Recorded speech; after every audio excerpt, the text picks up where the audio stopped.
After surviving all the epic matches in Season 1 and sacrificing his two best friends, the gamer and therefore our lovely brother Arisu, his fighter friend Usagi, and their two fellow companions Chishiya and Kuina are ready to hunt down the king battles and figure out how they can get back to the real world. Let the games begin. Our contestants are standing in front of a billboard waiting to get instructions for the next game. Unfortunately, before anything can be explained, they are attacked, compelling them to run away and hide.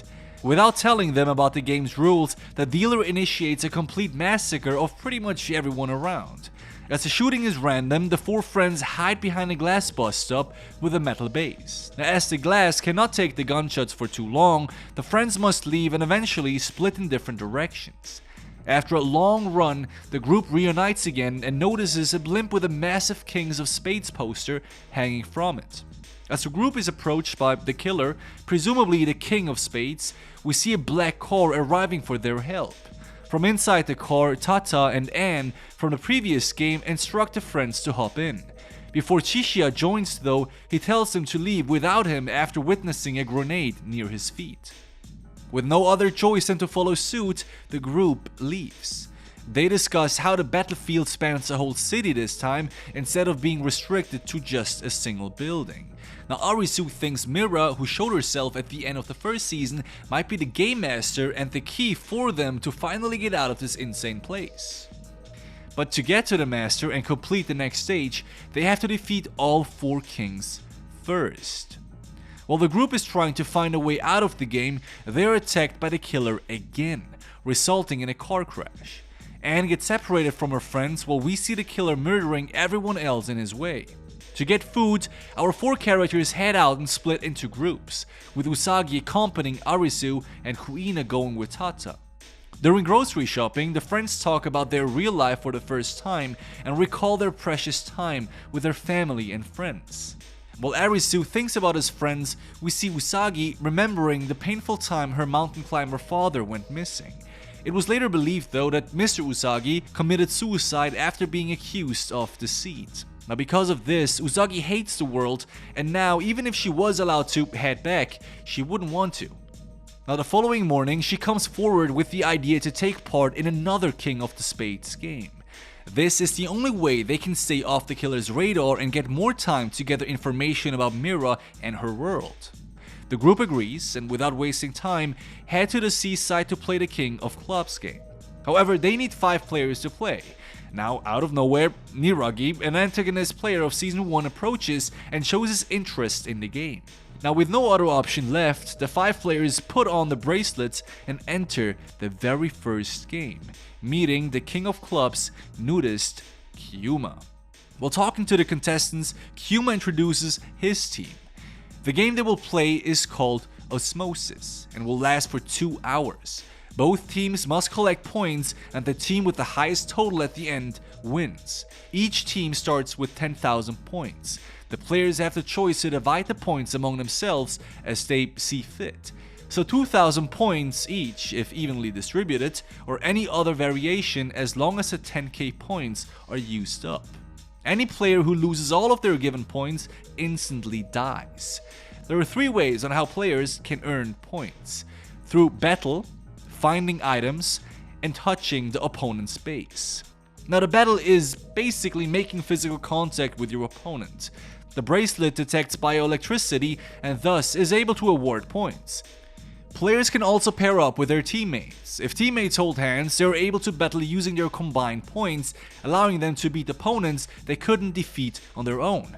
While the winner pair receives 500 points divided between them, they would also lose 500 points divided among them, potentially saving their lives.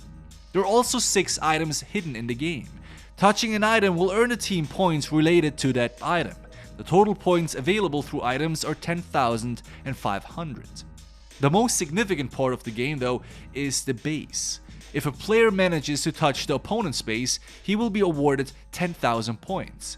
And if a person is touching their own base, they basically have an infinite numbers of points as long as the contact to the base remains.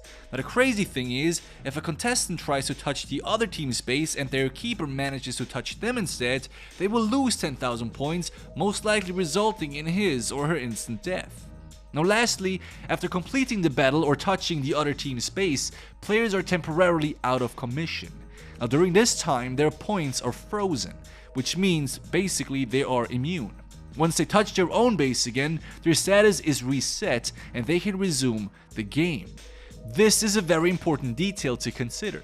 If you are immune after losing a battle and your point count is still not at 0, you will be out of commission until you touch your base, which in return, if you decide to stay there, grants you infinite number of points as long as you remain there.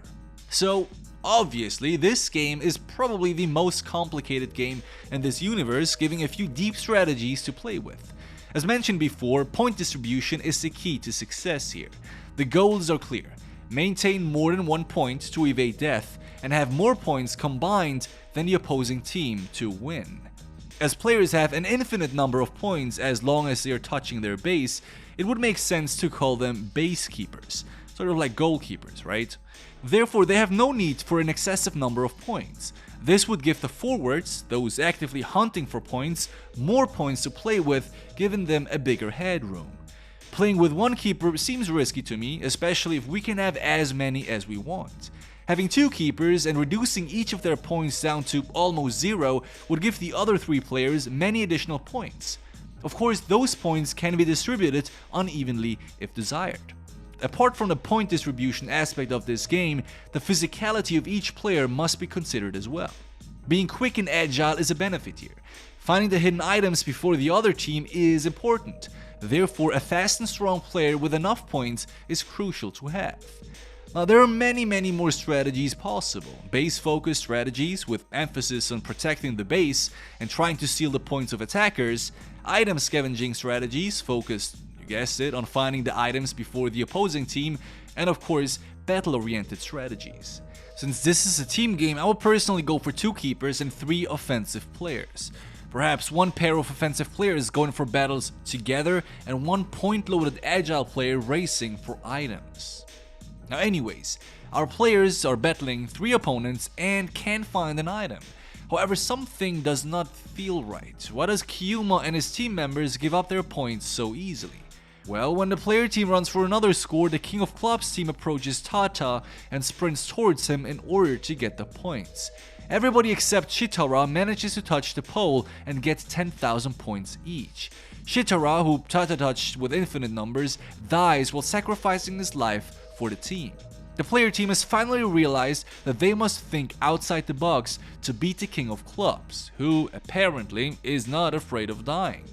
The player team has 1 hour left, so instead of battling, Arisu instructs his teammates to focus on hidden items. As the time passes, the King of Clubs team gets more and more points through battling and finding items. Now the King of Clubs team is leading by 8,000 points, and the player team can't seem to beat the score. When a team loses hope, Arisu gets up and devises a new strategy to attack the opponent's base. He manages to knock down Kyuma while Niragi uses his blood cough to divert Maki's attention. As Niragi has touched the pole before Maki can touch him, he gets 10,000 points. After scoring a point, Niragi is inactive, allowing him to electrocute Uta to help Kuina score another point. However, Uta gets up immediately and kicks Kuina away from the base, allowing the King of Clubs team to regain control.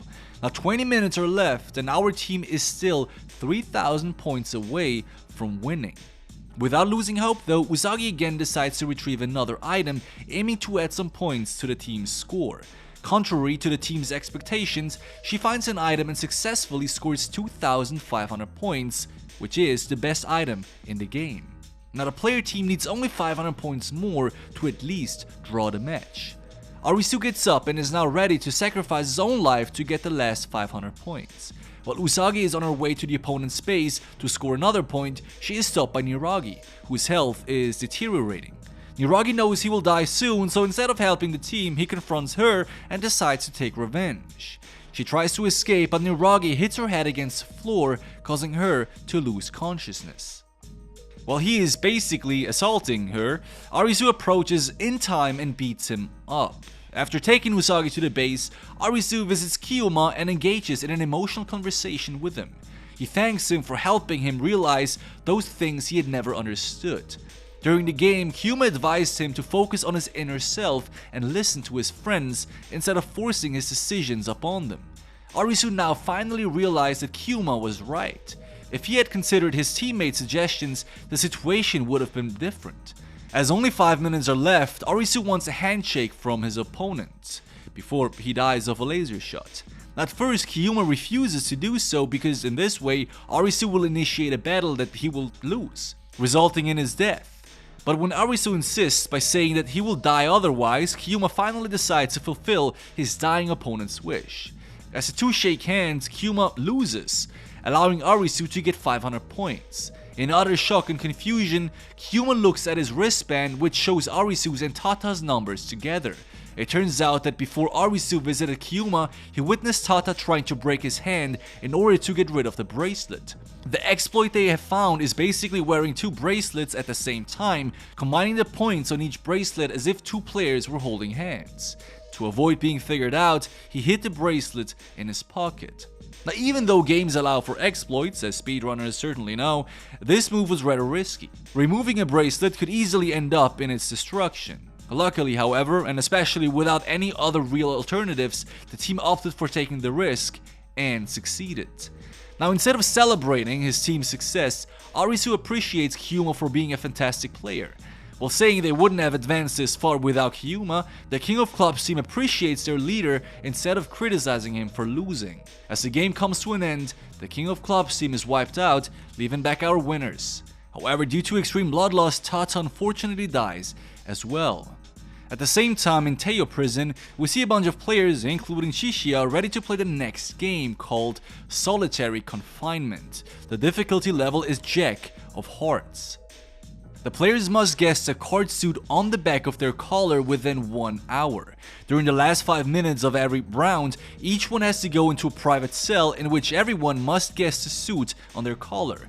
Guessing wrong means boom, and guessing right, well, instead of winning, it just means you made it to the next round. Every round lasts for 60 minutes, and of course after every round, the suit on every color will change. Now, the only way this game can come to an end is when a Jack of Hearts guesses incorrectly, resulting in his own death. Moreover, there are 0 reflective surfaces to be found, meaning nobody can look at their own color. It's also prohibited to use weapons or violence to kill fellow players. This means that this game is purely a game of trust and deceit. The goal is clear. Figure out a way to kill a Jack of Hearts without committing homicide, and especially before there are only 2 players left, including the Jack of Hearts, because in that case only the Jack will get to live. Here's what I would do. Technically, everyone has the same goal: survive and expose the Jack of Hearts. This makes this game a game of probability. There are around 19 or 20 players, it's a bit ambiguous, meaning 20 subjective viewpoints. If we allow every player to, one by one, comment on another player's color sign, and we assume that most players would give an honest feedback, we can establish a pretty high chance of an objective truth. There is only one player among those 20 players that has an incentive to lie about other people's color sign, the Jack of Hearts. However, unfortunately, this series being about human beings having to play death games, it is almost certain that there are a bunch of idiots trying to skew perception just for the sake of being trolls, despite the deadly nature of it. All we need, though, is enough participants to follow along with this plan. Whoever refuses to take part should be ignored, resulting in a 75% chance that they won't make it to the next round anyway.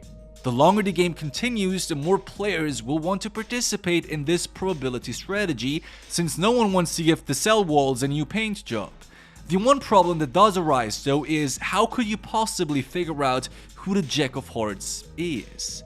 You see, they have enough food in here to last for a very long time, and their visas are on hold as long as the game continues, meaning with this strategy, they would keep on playing for virtually forever, or until, at least, the food runs out.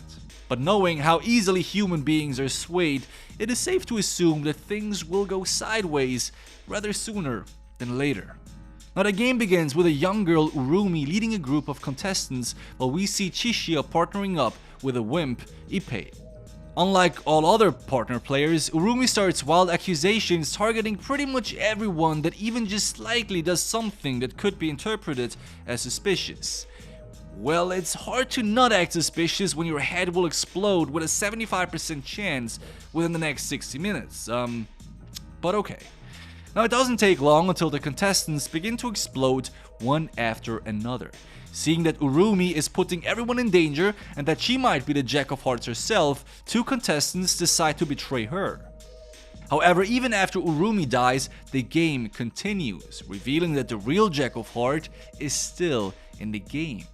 Now tired of the unending game and its distressing rounds, fair enough, Ippei, Chishiya's partner, refuses to continue and thus dies.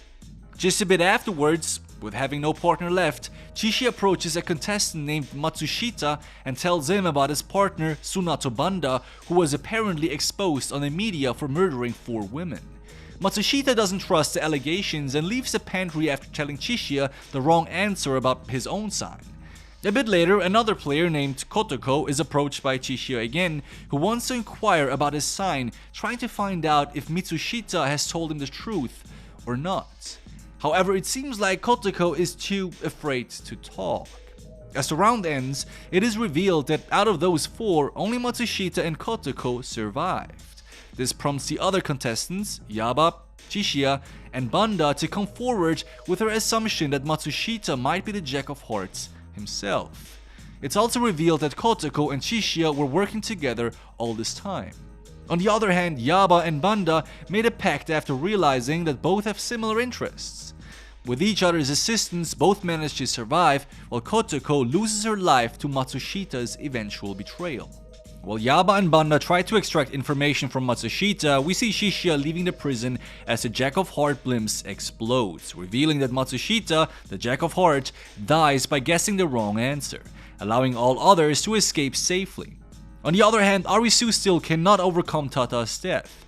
He thinks that Tata's sacrifice has gone in vain if there is no end to this world and its games. Unlike Arisu, Kuina is confident they can still return to their own world even if they have to play more deadly games.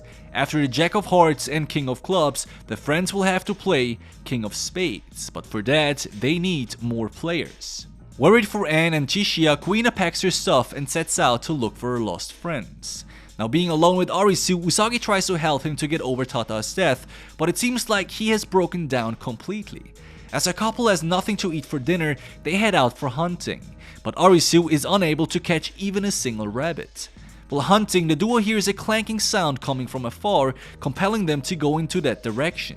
As the friends reach that area, they are shocked to see dozens of people killed, with only one single survivor who is badly injured. Before dying, the man utters the word film, confusing Arisu and Usagi even more. They hop inside the RV next by and find an 8mm camera on a mini table. Arisu turns on the film, which shows the man named Kaito using the camera to document the place and its strange environment. On the 26th day after all of this has started and all those people were teleported into this dimension or whatever that is, he found Anne, who observed that the plants had been growing way too quickly and other certain things were rotting more rapidly, which proves that basically the time in this realm seems to go at a different pace. Before Arisu and Usagi can understand what is happening, they are attacked by the King of Spades again. Hiding from the killer, the friends head to the forest where the two get separated. While Arisu is being attacked by the King of Spades, he is shocked to see a counterattack on the killer from another side. Arisu escapes the place but gets knocked out. Arisu wakes up again and witnesses a one-legged fighter woman igniting a fire in the woods. The girl explains how her friend took Arisu away from the killer, however she's enraged that he ruined their plan. And that is basically how episode 4 ends, leaving us with a massive cliffhanger.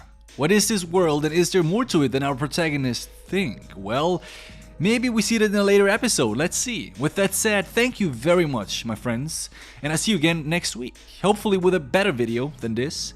You see, unfortunately, I don't have complete power over what we release versus what not, despite me being an owner of the channel. So please excuse if you've expected something more original. I do understand, and I promise to work hard to provide better videos in the new year. That said, again, thank you for the support and especially your patience. Peace out and happy holidays.